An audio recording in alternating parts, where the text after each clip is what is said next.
Parigi MLA doctor T Rammohan Reddy ఆధ్వర్యంలో MLA నివాసంలో ఏర్పాటు చేసిన విలేకరుల సమావేశంలో మాట్లాడుతూ పాలమూరు రంగారెడ్డి ప్రాజెక్టు కేపీ లక్ష్మీదేవిపల్లి ప్రాంతానికి సందర్శన కాంగ్రెస్ పార్టీ ఆధ్వర్యంలో వెళ్లనున్నట్లు తెలిపారు.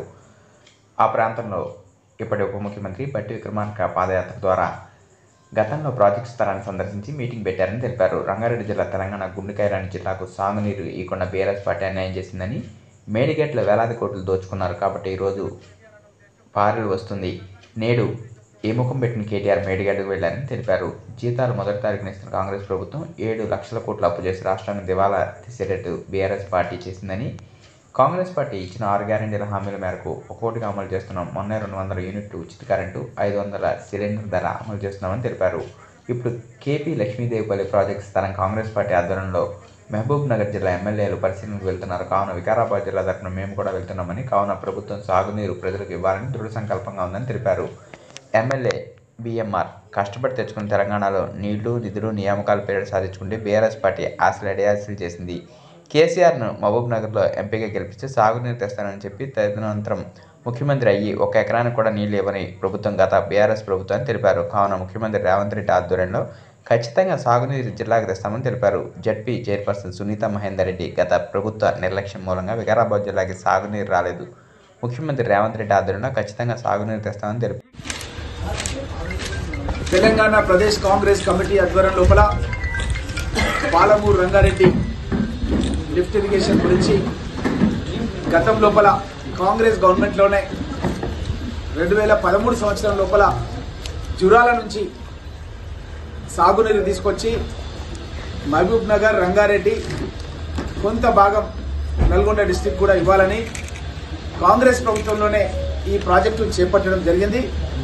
దురదృష్టవశాత్తు బీఆర్ఎస్ ప్రభుత్వం వచ్చిన తర్వాత జురాల నుంచి రద్దు చేసి శ్రీశైలం నుంచి నీళ్లు తీసుకొచ్చే విధంగా రీడిజైనింగ్ చేసి పనులు ప్రారంభించి 1 ఎకరా కూడా నీళ్లు ఇవ్వలేని పరిస్థితి లోపల ఈ యొక్క బీఆర్ఎస్ పార్టీ ఉన్న సందర్భం లోపల మన ప్రాంతానికి తీరని అన్యాయం బీఆర్ఎస్ పార్టీ తరఫున జరిగిన విషయాన్ని గురించి ఇక్కడ ఉన్నటువంటి మేమంతా కూడా చైర్పర్సన్ గారు, ఈ మధ్యకాలంలో గౌరవ ముఖ్యమంత్రి రేవంత్ రెడ్డి గారి సమక్షంలో దీపాదాస్ మున్షి గారు మన రాష్ట్ర ఇన్ఛార్జ్ సమక్షంలో కాంగ్రెస్ పార్టీలో చేరడం జరిగింది. అదేవిధంగా మనోహర్ రెడ్డి గారు తాండూరు కూడా ఈ సాగునీరు రావాల్సిన అవసరం ఉంది. దాని విషయం లోపల మేమంతా కూడా కలిసి ఇక్కడ ఉన్నటువంటి వికారాబాద్ నుంచి కూడా రఘువీర్ రెడ్డి గారు జనరల్ సెక్రటరీ, బాలసాహెబ్ పంతులు గారు బ్లాక్ అధ్యక్షులు, మన భరత్ కుమార్ బ్లాక్ అధ్యక్షులు, ఇంకా ఈ కార్యక్రమం లోపల హనుమంతు ముదిరాజ్, ఇంకా సీనియర్ నాయకుడు కృష్ణ, అందరూ కూడా కొంతమంది సైడ్ దగ్గర ఉన్నారు, పరిశ్రమలంతా కూడా మేమందరం కూడా కలిసి, భీమరెడ్డి గారు మేమంతా కూడా కలిసి ఈ యొక్క ప్రాజెక్ట్ సైట్, మీరు గతంలో కూడా 3 ఎంపీలతో మేము అక్కడ మీటింగ్ పెట్టినాం. అప్పుడు రేవంత్ రెడ్డి గారు ఎంపీగా గెలవంగానే మేము అక్కడ తీసుకెళ్ళాం. ఉత్తమ్ కుమార్ రెడ్డి గారు పిసిసి అధ్యక్షులు, అదేవిధంగా మన కోమటిరెడ్డి వెంకటరెడ్డి గారు ఎంపీ, మీరందరూ కూడా పత్రికా విలేకరులు కూడా వచ్చారు. అక్కడ 3 ఎంపీలతో అదే సైట్లో కట్టాలని గతంలో కూడా నేను బీఆర్ఎస్ ప్రభుత్వం పైన ఒత్తిడి తీసుకోవడం జరిగింది. అయినా సరే మన ప్రాంతంలో ఒక్కటంటే ఒక సాగునీటి ప్రాజెక్టు కట్టలేదు వాళ్ళు. అదేవిధంగా బట్టి విక్రమార్క గారు ఆదిలాబాద్ నుంచి పాదయాత్ర ప్రారంభించి ఖమ్మం వరకు వెళ్తూ మార్గ మధ్యం లోపల కూడా ఈ యొక్క లక్ష్మీదేవిపల్లి ప్రాజెక్ట్ కట్టాలని అక్కడ ఒక మీటింగ్ కూడా పెట్టడం జరిగింది బట్టి గారి అధ్యక్షతలో. కానీ అయినా సరే ఈ ప్రభుత్వం ఏమాత్రం కూడా దాని గురించి ఆలోచన చేయలేదు. అసలు రంగారెడ్డి జిల్లా అనేది 43% జనాభా తెలంగాణ రాష్ట్రం లోపల రంగారెడ్డి జిల్లాలో ఉన్నది. మనది పూర్వ హైదరాబాద్ జిల్లా. నేను చిన్నప్పుడు మా అన్న ఎయిర్ ఫోర్స్లో పనిచేస్తే రవీంద్ర రెడ్డి గారు నేను వారికి హైదరాబాద్ జిల్లా అని రాస్తుంటాను. అట్లాంటి మన చెన్నారెడ్డి గారు వికారాబాద్ వాస్తవ్యులు మన జిల్లాకు ఉద్యోగాలు రావాలని హైదరాబాద్ను మినాయించి, హైదరాబాద్లో ఉన్న వాళ్ళకు పెద్ద పెద్ద ఉద్యోగాలు కావాలి, అడ్వకేట్స్ కానీ, అమెరికా కానీ, ఇంజనీరింగ్ కానీ, మన గ్రామీణ ప్రాంతంలో ఉన్న వాళ్ళకు కానిస్టేబుల్స్, టీచర్స్ వస్తాయన్న ఉద్దేశంతో తను వికారాబాద్ ఒక సైడు, మేడ్చల్ ఒక సైడు, మన ఇబ్రాహీంపట్నం ఒక సైడు ఉన్న ప్రాంతాలని రంగారెడ్డి జిల్లాగా 6 నియోజకవర్గాలతో అప్పుడు ఏర్పాటు చేయడం జరిగింది రంగారెడ్డి జిల్లా. ఇప్పుడు పరిస్థితి ఏంటంటే హైదరాబాద్, రంగారెడ్డి 2 కలిపి 43% ఉన్నాం. కానీ మన ప్రాంతం లోపల ఎక్కడ కూడా ఒక్క సాగునీటి ప్రాజెక్టు కట్టలేవి. అసలు 1 ఎకరా కూడా నీళ్ళు ఇవ్వలేదు బీఆర్ఎస్ పార్టీ వాళ్ళు. ఆ మేడిగడ్డ అనేది ఏదైతే ఉందో మొత్తం కూడా కుంగిపోయింది. నేను మనోహర్ రెడ్డి గారు మొన్న పోయి చూసి వచ్చినాం. మా ఎమ్మెల్యేలందరూ కూడా ముఖ్యమంత్రి గారు తీసుకుపోయి చూపించారు. మొత్తం కూడా పర్రెలు, బునియాది కాడ నుంచి పర్రెలు వాసిపోయినాయి మొత్తం ఎక్కడికక్కడ. అవి కూలిపోయే పరిస్థితికి ఉన్నాయి. ఇప్పుడు ఇది ఒకటేనేమో అనుకున్నాం మేము మేడిగడ్డ, అన్నారంలో కూడా పరేలు వాసినాయంటే ఈ మధ్యకాలంలో తెలిసింది. టెక్నాలజీ సేమ్ కాబట్టి సుందిల్లో కూడా ఇదే విధంగా కొన్ని రోజులైతే పరేలు వాస్తాయని చెప్పి అంటున్నారు. 7 లక్షల కోట్ల రూపాయలు అప్పు చేసి ఈ బీఆర్ఎస్ ప్రభుత్వం మన రాష్ట్రాన్ని అధోగతి పాలు పంపించింది. గత 4-5 నెలల నుంచి ఉద్యోగస్తులను ఎవరైనా అడగండి, ఫస్ట్కు జీతాలు వస్తలేవు. 15వ తారీఖు 10వ తారీఖు జీతాలు వస్తుండే. రేవంత్ రెడ్డి గారు ముఖ్యమంత్రి అయిన తర్వాత 5th లోపల జీతాలు వచ్చినట్టుగా కృషి చేస్తున్నారు. 5వ తారీఖు లోపలనే జీతాలను కూడా పట్టేట్టు కృషి చేస్తున్నారు. ఎవరు ఏ ఉద్యోగి అయినా సరే అడుగుతున్నా మీటింగ్లలో పోయినప్పుడు. మన మున్సిపల్ కమిషనర్ మా సీను కౌన్సిలర్ ఉన్నారు, ఆయన ముంగల్ని అడిగిన మాకు ఫస్ట్కి వచ్చిన జీతాలు అన్నారు. ఇంతకుముందు లేదు పరిస్థితి. అంటే ఇక్కడ ఉన్న అందరూ కూడా మీరు గమనించాలి ఏంటంటే బీఆర్ఎస్ ప్రభుత్వం రాష్ట్రాన్ని దివాలా తీసేసింది, మొత్తం టోటల్గా దివాలా తీసేసింది. మేము ఎన్నో హామీలు, ఎన్నో పథకాలు, ఎన్నో ఆలోచనలతో మేము శాసనసభకు పోతే అక్కడ చూస్తే పరిస్థితి ఏంటంటే ఘోరాతి ఘోరమైన పరిస్థితి ఉంది. గౌరవ ముఖ్యమంత్రి గారు రేవంత్ రెడ్డి గారు అహర్నిశలు కష్టపడి మేము ఇచ్చినటువంటి 6 గ్యారంటీలు దశల వారీగా మేము చేపడుతున్నాం. మీరు గమనించారు, అధికారంలోకి రాగానే 2 హామీలు నెరవేర్చినాం. మహిళలకు ఆర్టీసీ బస్సులో ఉచిత ప్రయాణం కల్పించినాం. 10 లక్షల వరకు ఆరోగ్యశ్రీ ఎక్స్టెండ్ చేసినాం.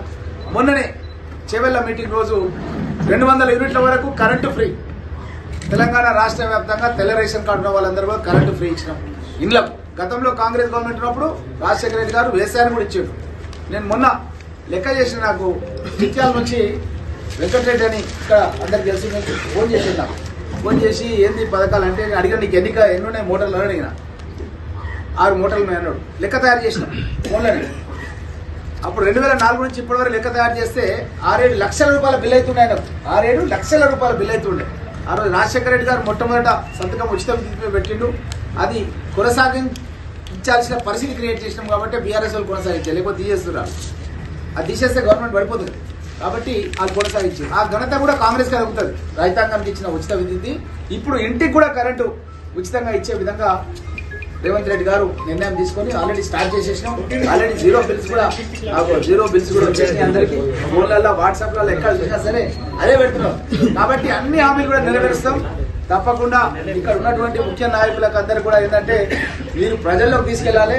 ప్రభుత్వం మనం వెనకపోతలేం, ఎక్కడ కూడా మనం ఇచ్చినటువంటి హామీలకు ఎక్కడ కూడా వెనకపోతలేం. అన్ని కూడా దశల వారీగా చేస్తున్నాం.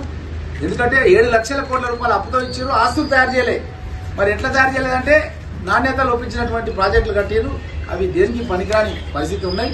ఈ రోజు వాళ్ళు కూడా తగ్గుతున్నమ్మా అంటూ వాళ్ళు మేడిగడ్డకు పోయారు. మళ్ళీ ఈరోజు కేటీఆర్ బృందం మొత్తం కూడా ఈరోజు చూసిరు. సో మనకేమో ప్రాజెక్టులు కట్టలేదు, మన దగ్గర 1 ఎకరా కూడా నీళ్లు వారలేదు. కాబట్టి మన మహబూబ్ నగర్ శాసనసభ్యులందరూ కూడా కలిసి ఈరోజు కర్వీన దగ్గరకు పోయారు, దేవరకద్ర దగ్గర. అక్కడ నుంచి ఉద్దండాపూర్ పోయారు, జడ్చర్ల దగ్గర. అక్కడ నుంచి ఇప్పుడు లక్ష్మీదేవపల్లికి వస్తున్నారు. మన సైదిపల్లి పక్కనే లక్ష్మీదేవపల్లి ఉన్నది. మేము కూడా అందరం కూడా అక్కడికి వెళ్ళి అక్కడ వాళ్ళతో కూడా విజిట్ చేసి ప్రాజెక్ట్ కట్టాలని ప్రజలకు తెలియాలనే ఉద్దేశంతో, రైతాంగానికి తెలియాలనే ఉద్దేశంతో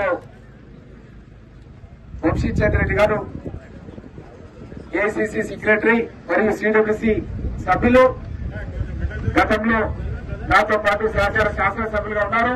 మొన్ననే పిసిసి అధ్యక్షులు కోస్గిలో మహబూబ్ నగర్ పార్లమెంట్ అభ్యర్థిగా కూడా డిక్లేర్ చేయడం జరిగింది.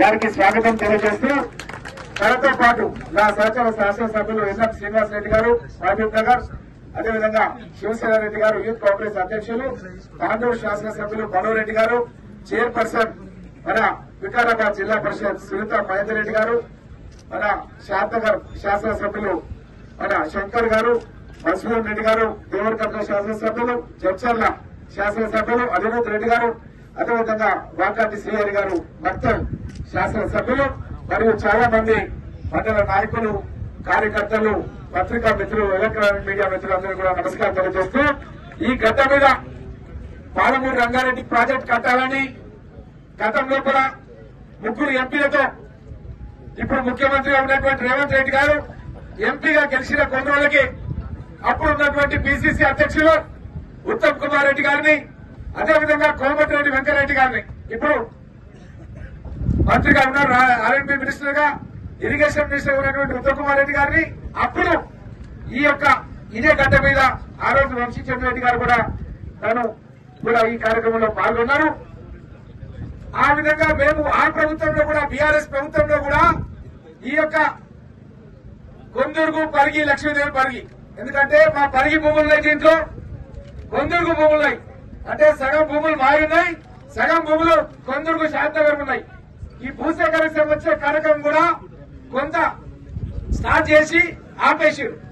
భూసేకరణ కూడా చేయలేదు, రైతులకు డబ్బులు ఇవ్వలేదు, ఏమీ ఇవ్వలేదు. కానీ పాలమూరు రంగారెడ్డి అని పెట్టారు. రంగారెడ్డి జిల్లాలో ఒక గడ్డపార కూడా దిగలేదు, ఒక ఎక్కడ కూడా నీళ్లు పడలేదు. కానీ వాళ్ళు ఏం చెప్పినారంటే 80% పనులు పూర్తయినాయని చెప్పి శాసనసభలో హరీష్ రావు గారు చెప్పారు. నిజంగా 80% కాదు కదా, ఎక్కడెక్కడకు నీళ్లు పడలేదని చెప్పి తెలపడానికే మా యొక్క పార్టీ నుంచి బృందం కరీంనగర్కు పోయినారు.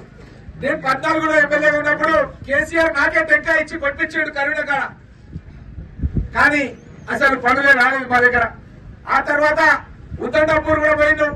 ఆడ రైతులకు భూసేకరణ చేయలేదని చెప్పి, వాళ్ళకు డబ్బులు ఇవ్వలేదని చెప్పి అని నువ్వు చాలా సార్లుగా ఎన్నో పోరాటాలు చేసిండు.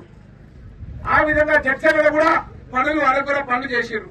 మా దగ్గర మాత్రం అసలు కాలువలు కూడా దొయ్యలేదు, అసలు ప్రాజెక్టు కూడా కట్టలేదు. ఇలాంటి పరిస్థితి లోపల మేము 3 ఎంపీలతో అప్పుడు ఇక్కడ ఒక మీటింగ్ పెట్టాం. బీఆర్ఎస్ పార్టీకి క్రియాశీలక అపోజిషన్ పార్టీగా ప్రాజెక్టు నిర్మాణం చేయాలని చెప్పి మేము కట్టిన వారు ప్రోగ్రాం చేస్తే ప్రాజెక్టు కట్టలేదు వాళ్ళు 10 ఏళ్లలో. అది కాకుండా ప్రాణహిత చెవెళ్ల రాజశేఖర రెడ్డి గారిని అడిగి నేను వికారాబాద్ బ్లాక్ గ్రౌండ్ లో శాంక్షన్ చేయించుకున్నా. దానికి సంబంధించిన పనులు శంకర్పల్లిలో జరిగినాయి, శంకర్పల్లి వరకు జరిగినాయి. ఆ పనులు కూడా రద్దు చేసేసారు. నా గర్కా నా ఘాట్కా అన్నట్టు అయిపోయింది మా పరిస్థితి. మాకు రావాల్సినటువంటి ప్రాణహిత చెవెళ్ల గోదావరి జలాలు రాకుండా పోయినాయి. జూరాల నుంచి అప్పుడు కాంగ్రెస్ ప్రభుత్వం ప్లాన్ చేసినటువంటి పాలమూరు రంగారెడ్డి కూడా జూరాల రద్దు చేసి శ్రీశైలం నుంచి నీళ్లు తీసుకొచ్చినట్టుగా ఉట్టం నుంచి కర్మిల నుంచి తీసుకొచ్చామని చెప్పి అసలు నీళ్లు రాలేదు, భూసేకరణ చేయలేదు. ఇక్కడ ఇలాంటి పరిస్థితుల లోపల అసెంబ్లీలో ఈ రోజు వాళ్ళు అపోజిషన్ లో ఉండి కూడా అబద్దాలు చెప్పే ప్రయత్నం చేస్తుంటే మా గౌరవ శాసనసభ్యులంతా కూడా కలిసి ప్రజలకు తెలియజేయాలి. మేడిగడ్డ దగ్గర పర్యలు వాసినాయి. మొన్న మా ముఖ్యమంత్రి రేవంత్ రెడ్డి గారు మమ్మల్ని అందరూ కూడా తీసుకెళ్లి చూపించిండు. లక్షల కోట్ల ప్రజాధనం లూటీ చేసిండ్రు.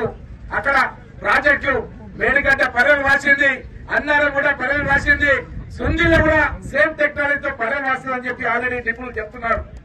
ఆల్రెడీ కాకి నివేదిక వచ్చింది, డ్యామ్ సేఫ్టీ అథారిటీ వాళ్ళు చెప్తున్నారు.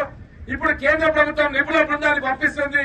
భూకంపం ఉన్నటువంటి జోన్ లోపల, భూకంపాల జోన్ లోపల ఈ నిర్మాణం చేసిండ్రు అన్న విషయాన్ని కూడా నిపుణులు చెప్తున్నారు. కాబట్టి ప్రజలకు మేము తెలియజేయదలుచుకున్నాం, బీఆర్ఎస్ పాలనలో వాళ్ళు ఎలాంటి ప్రాజెక్టులు మా ప్రాంతంలో కూడా నిర్మాణం చేయలేదు, భూసేకరణ చేయలేదు. కానీ తెలంగాణ ప్రజానికానికి కాంగ్రెస్ పార్టీ పరంగా తప్పకుండా సరైన న్యాయం సాగునీటి ప్రాజెక్టు చేస్తాం అన్న విషయం తెలియజేయడానికే ఈ యొక్క కార్యక్రమం చేసినామన్న విషయాన్ని తెలియజేస్తూ ఇంకా చాలా మంది ఈ వివిధ ప్రాంతాల నుంచి ఇక్కడ ఇచ్చేసినారు కాబట్టి మాట్లాడాల్సిందిగా కోరుతున్నాం.